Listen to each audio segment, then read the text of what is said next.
Bismillahirrahmanirrahim.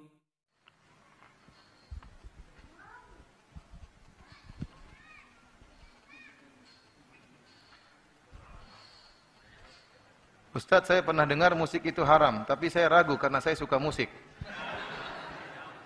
Tolong penjelasan dalil tentang pengharaman musik. Ini dalil haram musik ya, di antaranya dalam surat Luqman, ya minan nasi may yashtari lahwal hadithi liyudhilla an sabilillah. Di antara manusia ada yang membeli perkataan yang sia-sia untuk menyesatkan dari jalan Allah Subhanahu wa taala. Baca buku tafsir manapun akan disebutkan perkataan Ibnu Mas'ud. Dia bersumpah yang bahwasanya yang dimaksud adalah nyanyian yang menyesatkan orang dari jalan Allah Subhanahu wa taala ya. Sebagian ulama ya seperti Ibnu Rajab Al-Hambali dalam kitabnya Fathul Bari ya, Syarah Sahih Bukhari ya, versi Ibnu Rajab, dia mengatakan bahwasanya yang dimaksud dengan nyanyian tersebut adalah nyanyian yang disertai dengan musik. Wallahu a'lam bishawab. Ini pendapat beliau karena beliau mengatakan tafsiran tersebut muncul dari Ibnu Mas'ud tatkala kaum muslimin sudah bercampur dengan orang-orang Romawi yang masuk Islam dan kebiasaan mereka adalah menyanyi sambil musik-musikan. Maka ayat ini berkaitan dengan musik ya.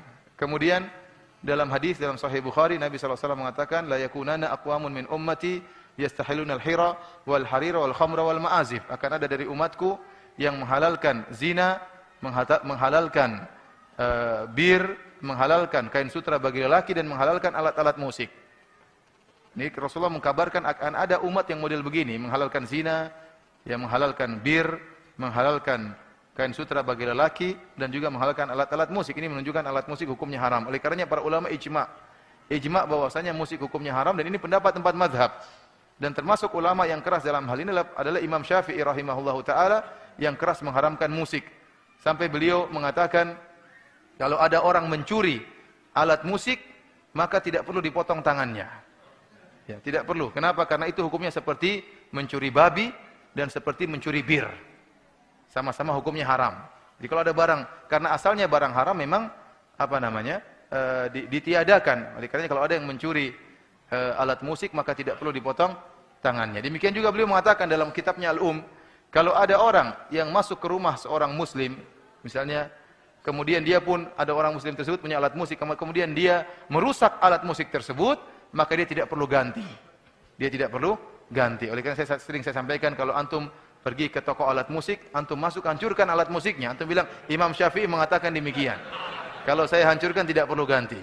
Kata dia tidak usah ganti tapi tolong masuk kantor polisi ya. Ini pendapat Imam Syafi'i. Oleh karena semuanya ulama empat mazhab semuanya mengharamkan apa? Musik. Dan kenyataannya musik ya adalah melalaikan. Kita semua tahu musik apa? Melalaikan. Dan barang siapa yang berusaha beribadah dengan alat musik atau berdakwah dengan alat musik ya, maka dia telah meniru-niru orang-orang Nasrani. Dan Rasulullah SAW mengatakan man tasyabbaha biqaumin fahuwa minhum.